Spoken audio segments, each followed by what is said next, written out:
In meinem vorherigen Video, Humboldt-Forum eine Entdeckungstour, hatte ich angekündigt, ein Video zu den Ausstellungen, für die man Tickets benötigt, folgen zu lassen. Dieses soll nun eine erste Orientierung bieten, was es zu sehen gibt und vielleicht zu einem eigenen Besuch inspirieren, ist aber keine Führung durch die Ausstellung. Wir beginnen unten im Keller und steigen hinab zu den historischen Fundamenten des Schlosses, unter der Installation der Gründungskonstruktion mit seinen Holzpfählen hindurch. Hier unten finden sich die ältesten Objekte zur Geschichte vom Mittelalter bis in die Neuzeit. Als begehbares Denkmal soll die Ausstellung die über 700-jährige Geschichte des Ortes erzählen und die Steine zum Sprechen bringen.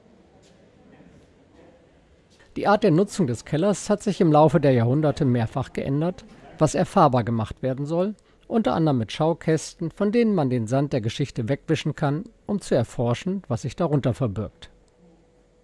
Nach der Sprengung und durch den Bau des Palasts der Republik in den 1970er Jahren war ein großer Teil der Kellerruinen für immer verloren gegangen. Vor allem die ältesten Teile des Schlosskellers im Bereich des Schlüterhofs.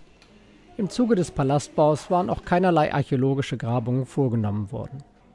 Aber nach dem Abriss des Palasts der Republik entwickelte sich das Gesamtareal zu einem Paradies für Archäologen. Auf rund 15.000 Quadratmetern mitten im ältesten Stadtkern Berlins konnten die Forscher jahrelang nach Herzenslust die jahrhundertealten Spuren Schicht für Schicht abtragen.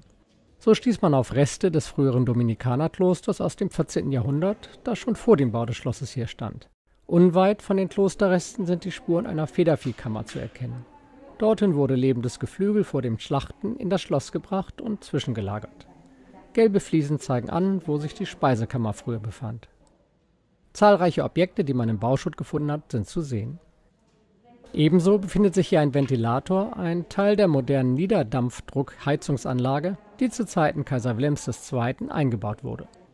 Dass auch das Humboldt-Forum Spuren im historischen Keller hinterlassen hat, zeigen die dicken Betonstützen im unterirdischen Ausstellungsbereich, auf denen der Neubau darüber ruht. Besonders prägnant sind schließlich die 5 Sprenglöcher, die im Boden eines Ganges zu sehen sind.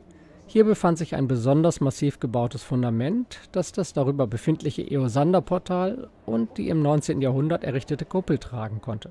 Daher wurden bei der Sprengung des Schlosses 1950 auch extra große Sprengladungen im Keller angebracht, um das Gebäude gewissermaßen von unten zu knacken, was schließlich auch gelang. Wir sind zurück im Foyer. Rechts vom Kosmographen, dem Informationsturm und den Ticketschaltern gibt es einen Zugang zum Ausstellungsbereich für Kinder und Familien mit wechselnden Ausstellungen. Bis zum 27. März 2022 ist dort mit Nimm Platz eine Ausstellung über das Sitzen, Platz nehmen und Platz haben zu sehen. Da man nur gemeinsam mit Kindern im Alter von 3 bis 10 Jahren Zugang hat, kann ich dazu leider kein Bildmaterial liefern. Ebenfalls im Erdgeschoss befinden sich die Räume für Sonderausstellungen. Bis zum 28. November 2021 ist hier Schrecklich schön, Elefant, Mensch, Elfenbein zu sehen. Die interdisziplinäre Schau erzählt mit über 200 Stücken, teils Leihgaben aus internationalen Museen, die Geschichte des Elfenbeins und des Handels damit. Sie ist eine Kooperation mit den National Museums of Kenya. Während andere Ausstellungsräume im Gebäude manchmal niedrig geraten sind, sind diese Räume sehr hoch und damit schwer zu gestalten. Die ausgestellten Objekte wirken manchmal sehr klein. Auch wenn es sich um eine elefantöse Ausstellung handelt und die Ausstellungsarchitekten versucht haben, mit voluminösen Bauten davon abzulenken. Ich bin gespannt, wie man in zukünftigen Ausstellungen damit umgehen wird. Viel Raum gibt es auch für die Berlin-Ausstellung Berlin Global, die interaktiv, verbinden und vielstimmig sein soll. Dorthin gelangt man per Rolltreppe hinauf in den ersten Stock. Gestaltet wurde die Ausstellung auf 4000 Quadratmetern in einer Koproduktion von Kulturprojekte Berlin und dem Stadtmuseum Berlin. Gezeigt werden soll, wie die Stadt und ihre Menschen mit der Welt verbunden sind.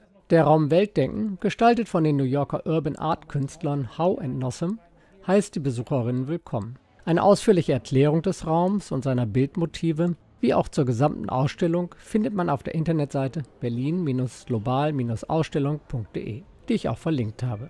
Der anschließende Raum Berlin-Bilder führt in die Themen der Ausstellung ein. Es folgen die einzelnen Themenräume. Sie erzählen von Revolution, Freiraum, Grenzen, Vergnügen, Krieg, Mode und Verflechtung, die in dieser Kombination typisch für Berlin sein sollen. Die Google-Rezensionen auf die Ausstellung sind sehr widersprüchlich. Meist gibt es entweder 5 Sterne oder nur einen Stern. Auf jeden Fall sind alle Sinne gefordert, viele verschiedene Themen folgen aufeinander, es gibt interaktive Elemente, manchmal stellt sich die Frage nach der roten Linie. Experiment nennt Paul Spieß, Direktor des Stadtmuseums Berlin, das Ausstellungskonzept, das auf modernste Museumstechnologie, Partizipation und Interaktivität setzt. Das Ganze ist ein Lernprozess und wird sich sicherlich noch weiterentwickeln. Verlässt man die Berlin-Ausstellung und schlendert den Gang an der Kaffeezone vorbei, gelangt man zum Humboldt-Labor, dem rund 1000 Quadratmeter auf dieser Etage zur Verfügung stehen. Begrüßt wird man hier von Fischschwärmen. Nähert man sich dem großen Vorhang, stieben die Fische auseinander, entfernt man sich wieder, schwimmen sie auf einen zu.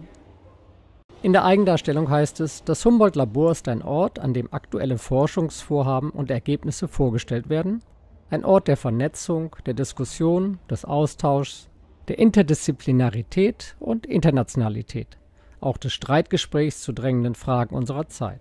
Und dies auch in historischer Perspektive mit Hilfe zahlreicher Objekte aus der faszinierenden Welt der Universitätssammlung und der Wissenschaftsgeschichte.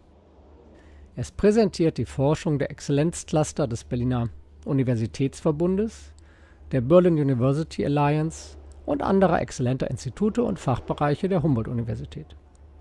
In dem interdisziplinären Ausstellungsraum soll das Publikum Einblicke in die Vielfalt und die Relevanz von Wissenschaft erhalten.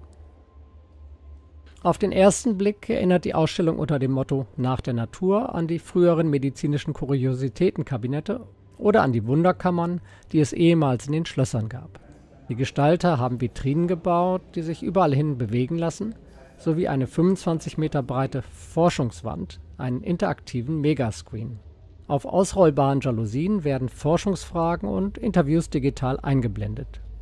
Wissenschaftlerinnen aus 7 Berliner Exzellenzclustern äußern sich in kurzen Videostatements zu der Frage, wie Klimawandel, Artensterben und die Krise der Demokratie zusammenhängen, und zwar aus der Sicht ihrer jeweiligen Disziplinen. In den Dutzenden Vitrinen, die von der Decke hängen, sind viele wundersame Dinge aus der Sammlung der Universität erstmals zu sehen.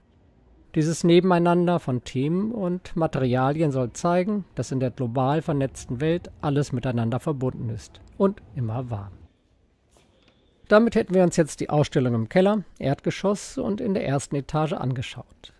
Im nächsten Video werden dann die Ausstellungsbereiche des Ethnologischen Museums und des Museums für asiatische Kunst in den oberen Stockwerken folgen. Ihnen steht etwa ein Drittel der gesamten Ausstellungsflächen im Gebäude zur Verfügung. Zumindest ein Teilbereich davon ist ab dem 22. September 2021 zugänglich. Vielen Dank fürs Anschauen meines Videos und bis dahin.